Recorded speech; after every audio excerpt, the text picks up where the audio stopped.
What's good, YouTube? It's Rage Rail. So in today's video, I'm gonna be showing y'all my tight offset tight end mini scheme part 1. So if you enjoyed this video, go and drop a like on the video right now. Go ahead and sub and turn post notifications on.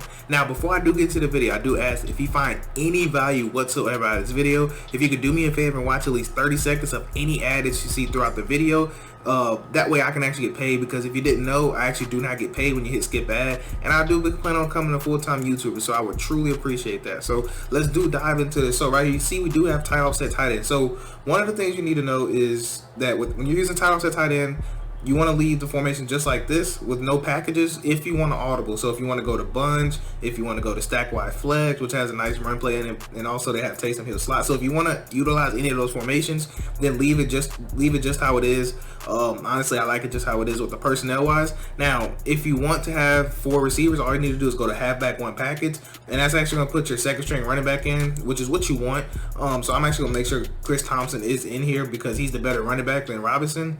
On Madden, in real life, he's the better running back, but on Madden, he's the better because of the speed differential. But anyways, you want to make sure you have 4 receivers. So if you want to use this 4 receiver package, then you won't be able to audible to any other formation. So that's just something you need to know when you use a tight offset tight end. Now, the plays I'm going over in part 1. So mainly, I want to focus on destroying zone coverages, and because there's just so many good plays in here. As y'all know, tight offset tight end has so many. And please be aware that I know that, I'm only going to be talking about zone for this video, and I'm going to get into man on a whole separate video. So again, what I am going to go over on this video is going to be 0-1 trap. I'm going to show you inside zone, and I'm going to show you mesh spot, and I'm going to show you saint spot. Now, the other run play that I like that I did not mention yet is going to be this halfback counter, because counter is actually really good this year. Not a lot of people know about it, but it's a really good run play. So I'm gonna come out in 0-1 trap. Now for defense, I'm actually going to go to a defense that you'll see when you run this, which is going to be 3-3-5 wide. So I'm actually just going to go to random play in 3-3-5 wide.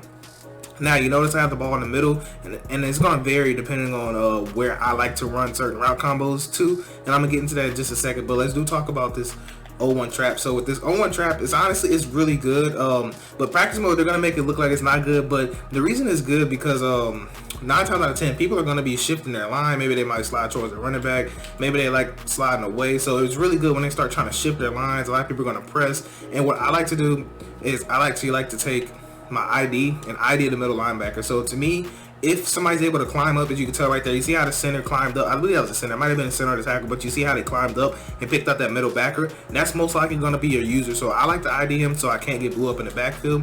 Now, the last run I'm going to talk about before I show you gameplay on the different runs out of this formation is going to be this inside zone. So it's nothing really like too special. It's just really good as long as Kenny Clark doesn't get an instant shed. And sometimes you can tell you can even bounce this run outside. So that's why I do really like this run. So I'm going to show you one more time. Then I'm going to show you some gameplay. And then we're going to get into some passing concepts. So let's go and press. Maybe they slide the line this way or something, different things people can do. So I like to always ID him as I'm running 0-1 trap right there. But as you can tell, I mean, you're still getting pretty consistent yards.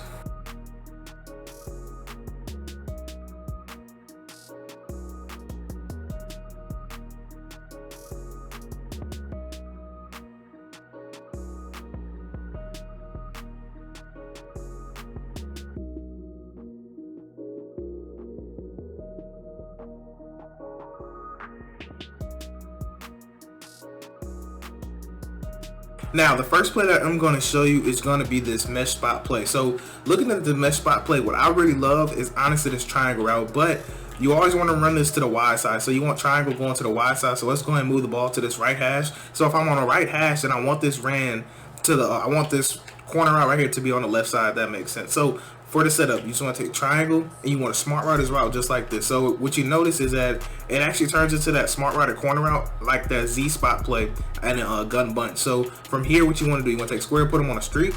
Then I like to take X and put him on a dig route or in route, whichever one you want to call it. Now, the reason I don't like this drag is because it develops a little too fast for me, and I want to hold that user in the middle. I don't want the user to hurry up and go rush over there to the side that I want to read. So I like to put them on an in route, and that's going to make it slower developing. Now, the last adjustment I like to make is take circle, put them on a smart route, because you want that route ran deeper, and I'll explain all that in a second. So you see right here, we are going to get cover 3, and I do have 2 safeties at linebacker, so keep that in mind. So the reason I like putting them there, so sometimes we can get a good animation. Is he blitzing or not? Yeah, he is. Okay, so go ahead and snap the ball wall right here, and what you're going to notice is if he doesn't get bumped, but either way you're still going to have triangle screaming wide open. Now 9 times out of 10 they're not going to get bumped. I hardly ever see that happen, but I'm going to show you again here. So cover 3, we are going to press.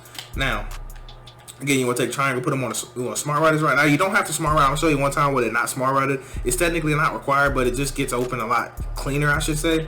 So then right here, you're just gonna take circle, put them on a smart route, and take X and put them on a in route. Now, I'm actually gonna spy these two just so I can show you how the route concepts are going to progress. So you're going to have triangle if they're not zone dropping. You can also have X potentially, and you can also have circle that's going to sit down in a nice spot right there. So I'm actually going to just hop into replay really quick because I have a whole lot of coverages I want to show you, and I don't want to spend all day on this.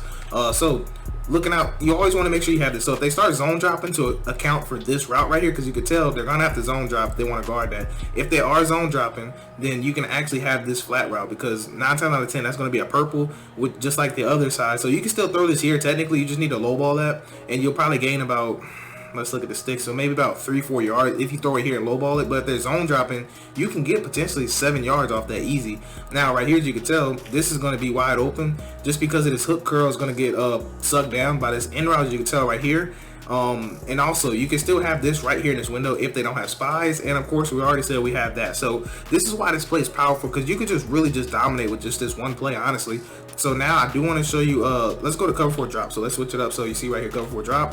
Let's go and press in our cover 4 drop, and it honestly doesn't matter. It's still going to get open. You're still going to have the same read progression. You want to read from triangle to X, and you want to come back to circle as a late read. So right here I am going to just spy alignment so I can get a little bit of time so I can show you. As you can tell, triangle, you see them get open right there. We know we can have X at some point, and then you've seen circle get open just like that. So real quick, I'm just gonna hop into replay, and I am just gonna quickly go over. I'm not really gonna go in detail like I did last time, but I just want to kind of quickly show you. So right here you can tell we easily had that. That's easy right there. You seen this get open, and right here of course the user's gonna have to decide, do I want to cover this, do I want to cover this, or do I want to cover this? And if he zone drops everything wrong, sometimes you can still have this. So you basically have 4 options on this play, which is why it's really deadly. So next thing I'm going to talk about, of course, is going to be cover 2. And like I said, I'm not going to show man just because I don't want to get into that right now. Some gameplay, you'll see my man setups versus man if you pay attention. I may just touch on it real briefly. I just don't want this being a super long video. Yeah, I'll touch on it. I won't go into detail, but I'll just show y'all my man setup. Then I actually get into some gameplay. So you see right here with cover 2. So with cover 2, I do want to hop into replay and show you exactly what I like, and I want to show you what to be careful of if they are calling cover 2. So if they call cover 2, what you need to be aware of is, are they putting the linebacker in the middle third? Now you might be wondering, real, why you saying that. So let me go ahead and show you why I'm saying that. So as you seen that dot right there, I'm not going to show that again. Well, I'll just quickly, you know, if they zone drop, then we'll just throw this right here. But anyways, this is what I want you to pay attention to.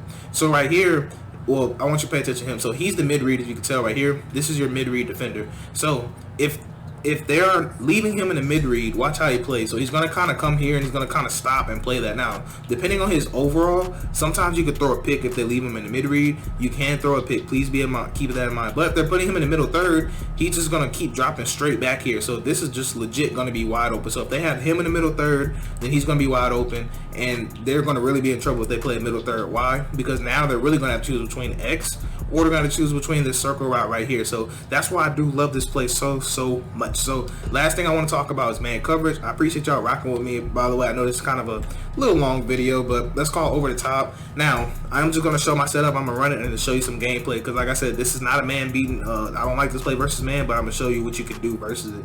Now versus man, I don't recommend smart routing it. I actually just recommend leaving it stock, because maybe it'll get open a lot easier. Now as far as a man beater, if you want, you can take square, put him on a slant, and you can take R1. You can either block him if you want to, or you can take X and put him on a flat route, and also you want smart route circle, by the way, or you can run it this way, or you can take X, put him on a drag, and you can run it just like this. So whichever one you want, completely up to you. So this might be a little better setup, but the other one's better in case they might run zone. So I'll go ahead and motion them out, and like I said, square is going to get open, and sometimes you can have triangle. Like I said, it's not a man beating corner, but it still gives you something open.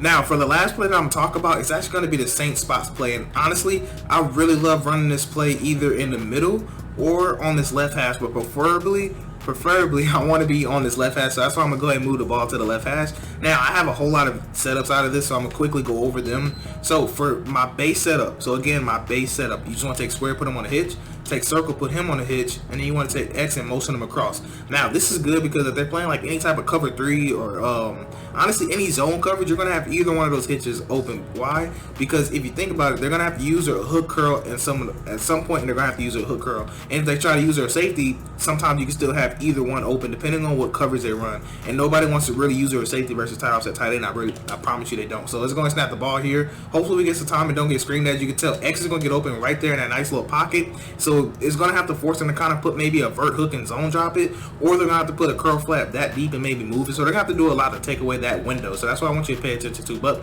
before we talk about the window, I want to talk about these hitch routes. So right here you can tell that's easy. I can easily throw that, and also look at this.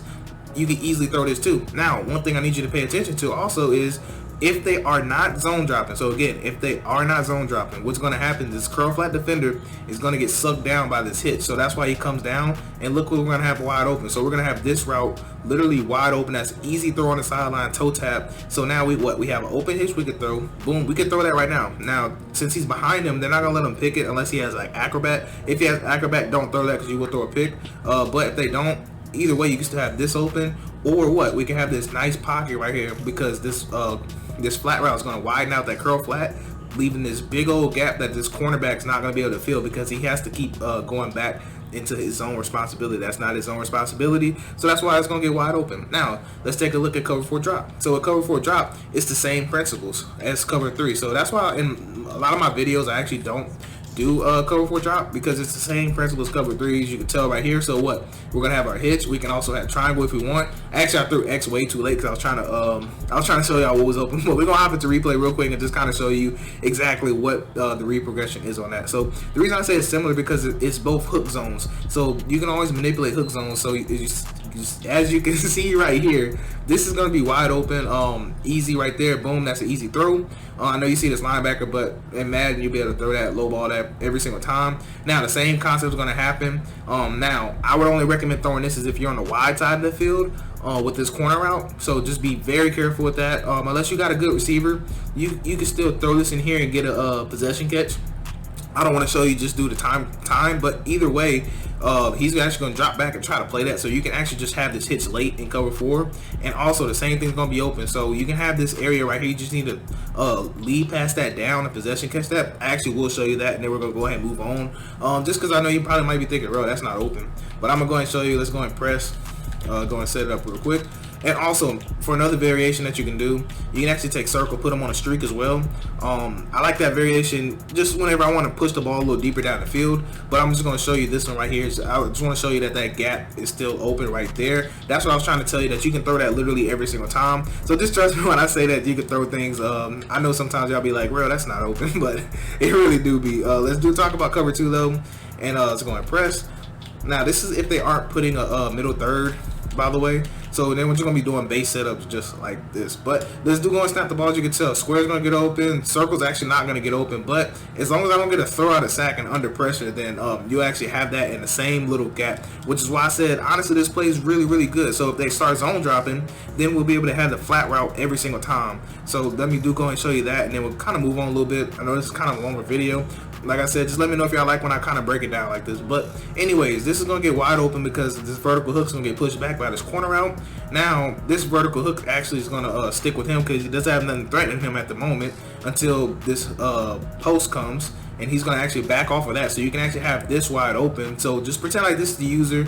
User's going to decide who he wants to cover at this point. Because we have one, two. You know, he's going to get in this area, and we also have him. So if he's zone dropping him, then we throw this right here, of course. Now, this is the area I was trying to tell you about. So just right here. Now, if I had enough time, then this would be your area. But a lot of times, this will be your area just because you won't have that much time in the pocket for some reason on Madden. But that was the area I was trying to tell you to attack. And also, like I said, you also have that hitch. That still will get a wide open, but a vertical hook will eventually come back down on it.